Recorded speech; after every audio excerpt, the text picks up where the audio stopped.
அரசியல் அறிவு வேண்டாம், ஒரு அடிப்படை அறிவு இருந்தாலே போதும். அடுத்தவங்க வீட்டுக்கு முன்னாடி கார் நிப்பாட்டக்கூடாதுன்னு தெரிஞ்சு போயிடும். இந்த ஆள் பாட்டுக்கு யாரு, நம்ம ஜேம்ஸ்.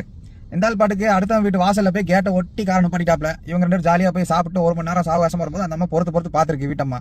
காலைல எடுத்து ஒரே ஒரு போடு, டம்முன்னு கண்ணாடி உடச்சிருச்சு. யாருக்கு தான் கோவம் வராது? அவங்க அப்பா வீட்டு வீடாது. அடுத்த வீட்டில் போய் கார் நிப்பாட்டினா கோவம் வராது?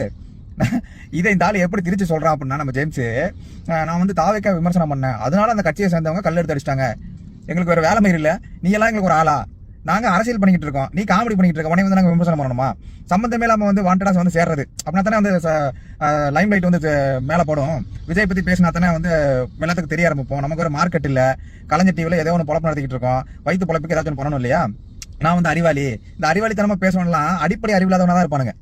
அந்த அம்மா வீட்டு காரில் போய் நிப்பாட்டிட்டு கல் எடுத்து உடச்சிட்டு உடனே என்ன சொல்றான், நான் வந்து அந்த இடத்துல கார் நிப்பாட்டி பார்த்துட்டு இருந்தேன்னா நிறைய கூட்டம் சேர்ந்துருமா. இந்த ஆளை பார்த்து கூட்டம் அப்படியே எவன் ரோட்ல போனா எவனுக்கா தெரியுமா உனைய கூட்டம் சேர்ந்துரும், அதனால நான் அப்படியே வீட்டுக்கு கார் எடுத்து வந்துட்டேன். அந்த இடத்துல மாட்டிப்பான். மற்றவங்களாம் அந்த அம்மா வந்து சண்டை போட்டுருக்கும் வீட்டுக்காரம்மா, நீ எதுக்கா என்ன மைத்துக்கிறா என் வாசல வந்து காரணம் போடுங்க, ஒரு 4 கிலோ நறுக்குன்னு கேட்டு விட்டுருக்கோம்.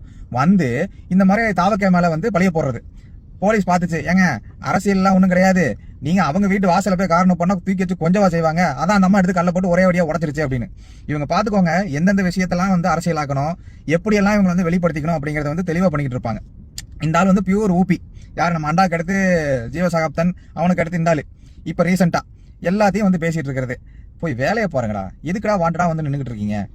உங்களுக்கு அறிவே இல்லைன்னு தெரிஞ்சு போச்சு, ஆனா நீங்க அறிவாளி நினைச்சு பேசிட்டு இருக்கீங்க. நீங்களா மெண்டல் ஆஸ்பத்திரியில் இருக்க ஒரு ஆட்கள். அறிவாளி நான் தான் அறிவாளி, நீங்க வந்து உங்களை நீங்க அறிவாளி நினைச்சிட்டு இருக்கீங்க, ஆனா நீங்க வந்து முட்டாள். இவங்களோட ஒப்பீனியன் பற்றி நீங்கள் என்ன நினைக்கிறீங்க அப்படிங்கிறத கமெண்ட்டில் சொல்லுங்கள். நன்றி.